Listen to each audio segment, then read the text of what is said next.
Assalamualaikum warahmatullahi wabarakatuh.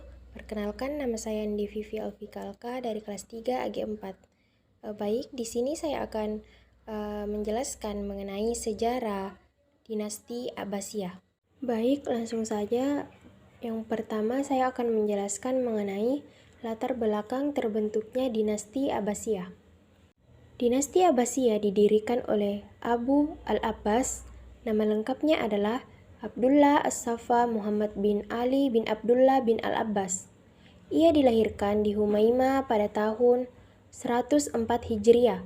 Ia dilantik menjadi khalifah pada tanggal 3 Rabiul Awal 132 Hijriah.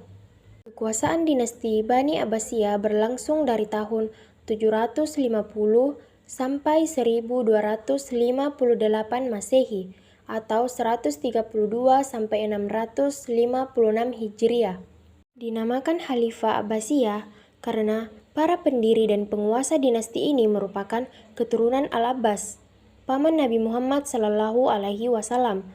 Pendirian dinasti ini dilatar belakangi karena kaum Abbasiyah merasa lebih berhak daripada Bani Umayyah atau kekhalifahan Islam, karena mereka adalah bagian dari Bani Hashim yang secara nazab keturunan lebih dekat dengan Nabi Muhammad Sallallahu Alaihi Wasallam.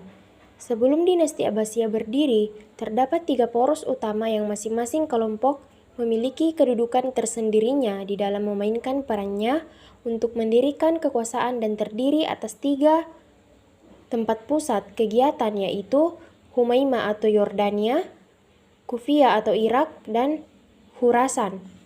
Humaimah merupakan tempat pemukiman Bani Hashim, baik dari kalangan pendukung Ali maupun keluarga Abbas. Sedangkan Kufah merupakan wilayah yang penduduknya merupakan penganut aliran Syiah yang selalu bergolak dengan Bani Umayyah. Sementara Khurasan merupakan tempat warga pemberani, kuat fisik, teguh pendirian, tidak terpengaruh nafsu, dan tidak mudah terpengaruh terhadap kepercayaan yang menyimpang. Dalam perkembangannya, kota Humaimah dijadikan tempat sebagai pusat perencanaan dan organisasi, Kufah sebagai kota penghubung, sedangkan Khurasan adalah sebagai pusat gerakan praktis. Sebenarnya, gerakan Bani Abbasiyah sudah berlangsung sejak masa pemerintahan Khalifah Umar bin Abdul Aziz, Khalifah ke-8 Bani Umayyah. Gerakannya begitu rapi dan tersembunyi sehingga tidak diketahui hak Bani Umayyah. Selain itu, gerakan ini juga didukung oleh pihak kalangan Syiah.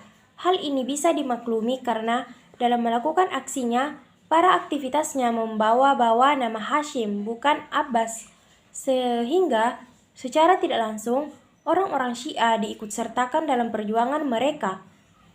Setelah Muhammad bin Ali wafat, ia digantikan oleh anaknya, Ibrahim bin Muhammad, pada 125 Hijriah.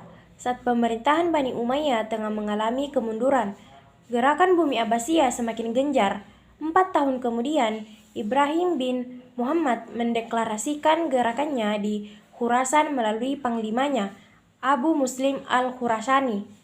Namun gerakan ini diketahui oleh Marwan bin Muhammad, khalifah terakhir Bani Umayyah. Ibrahim pun ditangkap dan dipenjara. Posisi Ibrahim digantikan oleh adiknya, Abdullah bin Muhammad, yang lebih dikenal dengan sebutan Abul Abbas As-Saffah, bersama rombongan. Kemudian, ia berangkat ke Kufah secara sembunyi-sembunyi. Dengan terbunuhnya Marwan bin Muhammad menandai berakhirnya kekuasaan Bani Umayyah. Bersama dengan itu, bangkitlah penguasa baru dari keturunan Hashim atau keturunan Abbas yang dinamakan dengan kekuasaan dinasti Abbasiyah. Dari sini dapat diketahui bahwa bangkitnya Daulah Abbasiyah bukan saja pergantian dinasti, akan tetapi lebih dari itu adalah penggantian struktur sosial dan ideologi, sehingga dapat dikatakan kebangkitan Daulah Bani Abbasiyah merupakan suatu revolusi. Baik, selanjutnya saya akan menjelaskan mengenai sistem pemerintahan dinasti Abbasiyah. Pada zaman Abbasiyah, konsep kekhalifahan berkembang sebagai sistem politik. Menurut pandangan para pemimpin Bani Abbasiyah, kedaulatan yang ada pada pemerintahan adalah berasal dari Allah Subhanahu wa Ta'ala, bukan dari rakyat sebagaimana diaplikasikan oleh Abu Bakar dan Umar pada zaman Khulafaur Rasyidin. Hal ini dapat dilihat dengan perkataan Khalifah Al-Mansur, "Saya adalah Sultan Tuhan di atas buminya." Sistem politik yang dijalankan oleh Daulah Bani Abbasiyah, satu antara lain, yang pertama, para khalifah tetap dari keturunan Arab, sedang para menteri, panglima, gubernur, dan para pegawai lainnya dipilih dari keturunan Persia dan Mawali. Yang kedua, kota Baghdad digunakan sebagai ibu kota negara yang menjadi pusat kegiatan politik, ekonomi, sosial, dan kebudayaan. Yang ketiga, ilmu pengetahuan dipandang sebagai suatu yang sangat penting dan mulia. Yang keempat, kebebasan berpikir sebagai HAM diakui sepenuhnya. Yang kelima, para menteri turunan Persia diberi kekuasaan penuh untuk menjalankan tugasnya dalam pemerintah. Adapun pemimpin dinasti Abbasiyah yaitu dipimpin oleh 37 khilafah yang mana berbeda masanya dan berbeda pula cara memimpinnya sesuai dengan masa saat ia memimpin. Adapun pemimpinnya yaitu sebagai berikut. Selanjutnya, sistem ekonomi dan sosial dinasti Abbasiyah. Yang pertama, sistem ekonomi.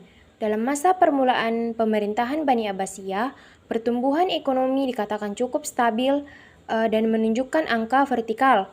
Devisa negara penuh berlimpah-limpah, uang masuk lebih banyak daripada pengeluaran.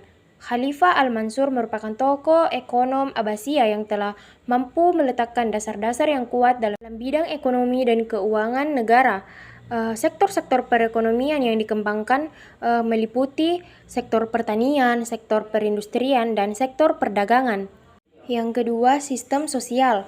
Di saat terjadi perpindahan kekuasaan dari Umayyah ke Abbasiyah, wilayah geografis dunia Islam membentang dari timur ke barat, meliputi Mesir, Sudan, Syam, Jazirah Arab, Irak, Persia, sampai ke Cina.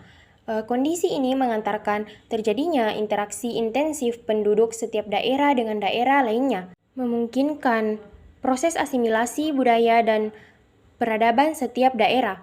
Para penguasa Abbasiyah membentuk masyarakat berdasarkan rasa persamaan.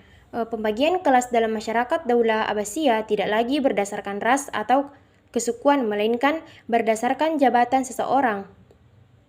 Sistem sosial pada masa dinasti Abbasiyah merupakan sambungan dari masa sebelumnya atau dari dinasti Umayyah. Akan tetapi pada masa ini terjadi beberapa perubahan yang sangat mencolok, seperti contohnya tampilnya kelompok Mawali dalam pemerintahan serta mendapat tempat yang sama dalam kedudukan sosial. Perkawinan campur yang melahirkan darah campuran dan terjadinya pertukaran pendapat sehingga muncul kebudayaan yang baru. Selanjutnya, ilmu pengetahuan yang berkembang pada dinasti Abbasiyah. Ketika dinasti Abbasiyah dipimpin oleh Harun ar-Rasyid, kota Baghdad semakin cemerlang dan menjadi tujuan banyak orang.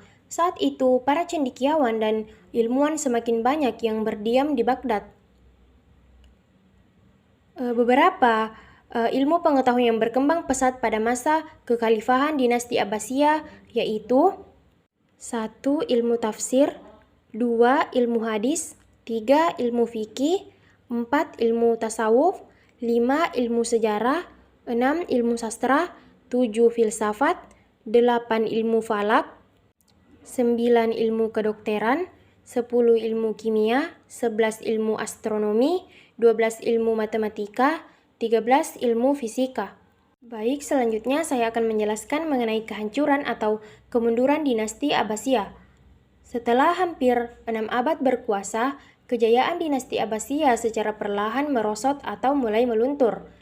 Secara umum, kemunduran atau kehancuran dinasti Abbasiyah disebabkan oleh 2 faktor, yaitu faktor internal dan faktor eksternal. Yang pertama, faktor internal. Adapun faktornya yaitu yang pertama, melemahnya khalifah, yang kedua, perebutan kekuasaan antara keluarga Bani Abbasiyah, yang ketiga, kemerosotan ekonomi, dan yang keempat, konflik keagamaan. Selanjutnya, faktor eksternal. Adapun faktornya yaitu yang pertama, Perang Salib, dan yang kedua, serangan Hulagukan atau bangsa Mongol. Baik, mungkin itu saja penjelasan dari saya mengenai dinasti Abbasiyah. Wassalamualaikum warahmatullahi wabarakatuh.